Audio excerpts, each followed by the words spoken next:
रुमा देवी foundation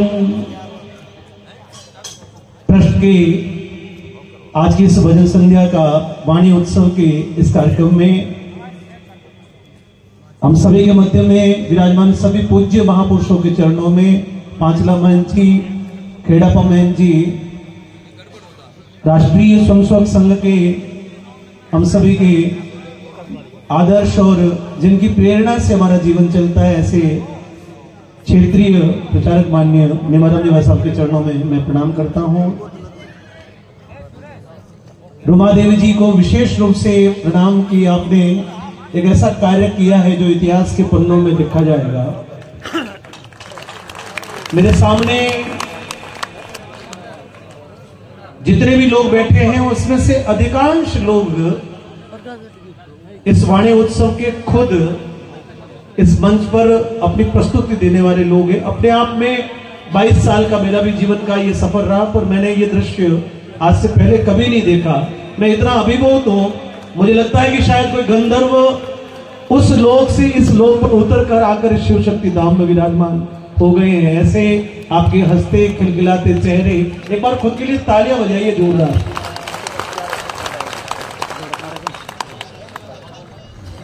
कई लोग मेरे से प्रश्न पूछते हैं कि प्रकाश जी, आपने भजन गाने की जो आपकी शैली है वो कहां से प्रारंभ हुई? आपके परिवार में ऐसा कोई है या आपके परिवार में आपके पूर्वज में कोई ऐसा हुआ जो वाणी या भजन से क्षेत्र से था? मुझे याद है मेरा गांव यहां से बहुत करीब शिवकर है और मेरा ननियाल बालोतरा की तरफ चलते हैं तो पास में कवास जो गांव है वो मेरा ननियाल है। मेरे नाना जी का नाम डालू राम जी था। मैं जब छोटा था तो कई बार हम जब ननियाल जाते थे तो मेरे नाना जी दिन भर मंडी में मजदूरी करते थे। मतलब वो अपने कंधे पर बोरी उठाते थे और बोरी उठाते उठाते उनकी जब आयु हुई तो वो उनका शरीर जो था वो आगे की तरफ झुक गया। वो मतलब उनके अंदर में पीछे कुबड़ निकल गई और उसका रीजन ये था कि उन्होंने बहुत कठिन मजदूरी की। मेरे माता पिता, मेरे मामा लोगों को उन्होंने बड़ा किया, परंतु जब तक वो जिए, शाम को कितनी भी मेहनत मजदूरी करके शाम को जब वो घर आते थे, अपनी स्नान पूजा करके अपनी अगरबत्ती धूप जो है वो अपने छोटे से एक थान था हमारे ननियाल में, वहां करने के बाद में रात्रि में प्रत्येक दिन अपने हाथ में वीणा लेकर प्रत्येक दिन कोई न कोई सत्संग में हो जाते थे। और ऐसा करते करते मेरे नाना जी का जो नाम है वो डालू राम जी से भगत हो गया कि कोई कटे जा रहा हो तो बोले भगतों रहते जा रहा हो, कौन आ रहे हो है भजन गाने वास्ते, तो भगत आ रहा है। ये जो गुण है, ये गुण मेरे अंदर, ये संस्कार जो है शायद मेरी माँ से, मेरे नाना से, मेरी माँ और मेरी माँ से मुझ तक आया। मैं भी जब शुरू हुआ था, मैं आपसे 5-7 मिनट का वक्त ले लूं बोलिए आपसे, मुझे आपसे बातचीत करनी है। हाथ उठा के बताया तो मैं बताऊं आज के इस कार्यक्रम की क्या महत्वता है, आज का ये कार्यक्रम क्यों आवश्यक है, आज के इस कार्यक्रम की भूमिका क्यों है, उसके बारे में, उस संदर्भ में मैं आपसे मात्र 5-7 मिनट बात करना चाहता हूं। विक्रम सिंह जी का बहुत बहुत धन्यवाद देता हूं कि विक्रम जी ने एक बड़ी जोरदार बात करी कि 1933 से लगाकर 2024 तक फिल्म इंडस्ट्री में जितने भी गाने बने और वहां से लगाकर राजस्थान में जितने भी कलाकार तैयार हुए, मैं एक व्यक्ति से भी अनभिज्ञ नहीं हूं। तो अपने आप में ये भी बहुत बड़ी साधना है विक्रम जी कि इतना बड़ा ज्ञान का भंडार आपके पास में है। मैं अपनी बात पर पुनः आ जाता हूं। प्रत्येक व्यक्ति को अपने बचपन में, अपने विद्यालय काल से कोई न कोई प्रकार की लगन लगती है। जिसको पढ़ाई की लग जाती है तो वो अच्छा पढ़कर IAS IPS बन जाता है या डॉक्टर बन जाता है, परंतु अधिकांश ऐसा देखा गया है कि संगीत की लगन वो बचपन में लगती है, विद्यालय काल में लगती है। जब स्कूल में हम पढ़ते हैं तो मान लो 500 विद्यार्थी विद्यालय में पढ़ते हैं, उसमें से 4 या 5 जो बालक होते हैं उनका शौक ये रहता है, उनका ये लगन रहती है कि स्कूल में जब प्रार्थना होगी तो वो प्रार्थना मैं करवाऊंगा। और बस हर प्रत्येक भजन गायन करने वाले की, प्रत्येक संगीतकार की यात्रा उस विद्यालय की प्रार्थना से प्रारंभ होती है। आप में से भी बहुत सारे लोगों के ऐसा ही हुआ होगा। मैं भी उसी क्रम में अपने विद्यालय से पढ़ा।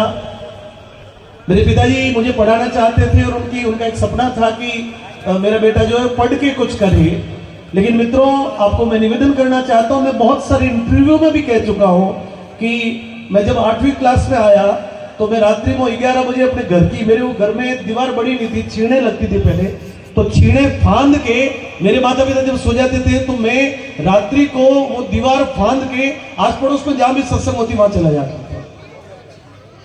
और वहां पर सबसे पहली जो भजन संध्याओं में, कीर्तन में सबसे पहली जो प्रवेशिका की जो भर्ती है वो मंजीरा वादन से है। कोई भी भजनी जब बनता है तो उसकी जो पहली क्लास है, वो पहली क्लास कहां से है? आप में से कितने लोगों ने पहली बार मंजीरे बजाए थे? हाथ खड़ा करो, सच में बताना। तो उसकी जो प्रथम सीडी है वो पहली सीडी मंजीरा वादन। और आपने यदि मंजीरा बजाते बजाते उल्टा बजा दिया, आजकल तो कोई किसी को कुछ नहीं कहता, उस समय वीणा गायन करने वाले या भजन गायन करने वाले वो उसके हाथ में जो कुछ भी होता था उसके हाथ पे मार दिया करते थे।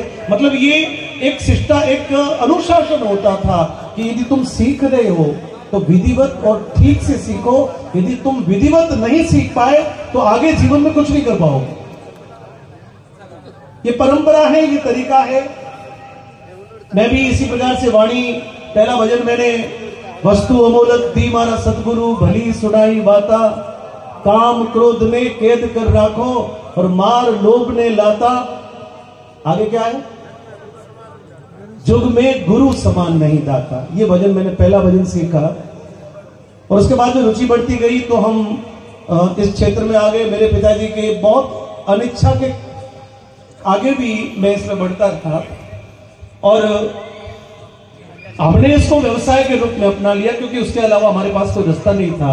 लेकिन मैं जानता हूं कि सामने जितने लोग बैठे हैं उनका इस क्षेत्र से या इस बात से व्यवसायिक कोई उद्देश्य नहीं है, लेकिन एक पीड़ा भी है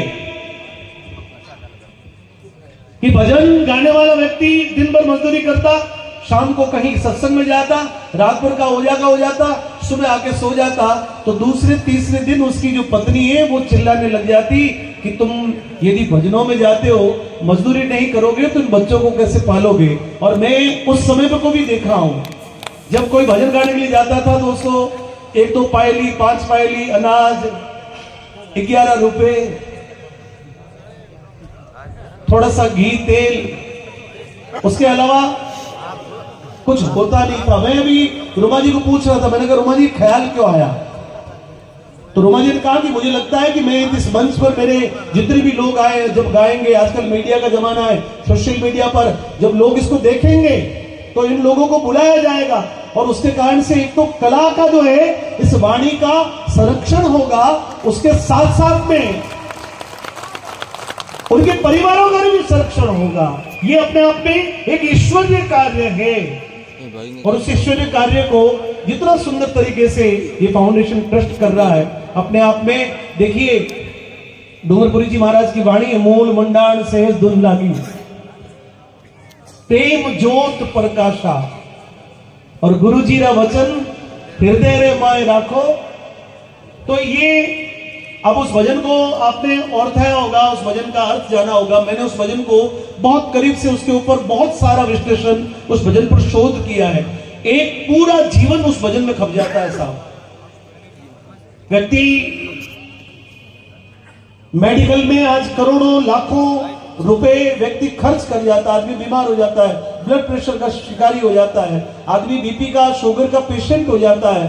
परंतु मित्रों, जिसने अपने श्वास को नियंत्रण में किया है, जिसके जीवन में प्राणायाम आ गया है, जिसके जीवन में योग आ गया है, वो जीवन स्वस्थ होता है। और हमारे महापुरुषों ने क्या किया कि अपने जीवन में उस तपस्या को, उस अनुभव को जो उन्होंने किया, उनके जीवन में उस योग साधना से जिस प्रकार का अनुभव उन्होंने महसूस किया, उस अनुभव को अपनी वाणी से दुनिया को बता दिया कि भाई ये करने से ऐसा होगा। जैसे इड़ा, पिंगला, सुषुम्ना, ये 3 प्रकार का विषय, हमारी 3 नाड़ियां चलती है। लेकिन संतों ने कहा कि शशि और बाण हुआ दो ही भेड़ा और घर सुषुम्न रे,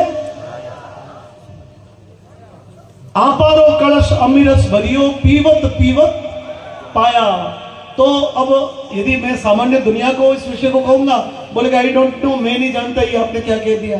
लेकिन जिसने भजन किया है, जिसने ऐसे वाणियों के साथ में, ऐसे महापुरुषों के साथ में जो व्यक्ति बैठा है, क्योंकि जब उन्होंने उस भजन का अर्थ किया होगा तो उस विषय को बताया होगा कि ये हमारे अंदर की प्रक्रिया है। शास्त्रार्थ चक्कर में हमारे 10वें द्वार तक श्वास को चढ़ाना, तो योग कहता है कि साहब प्राणायाम करो, कुंडलिनी जागरण करो, और हमारे 7 चक्रों से जब श्वास 10वें द्वार में स्थापित होगी तो आपको एक शून्यता का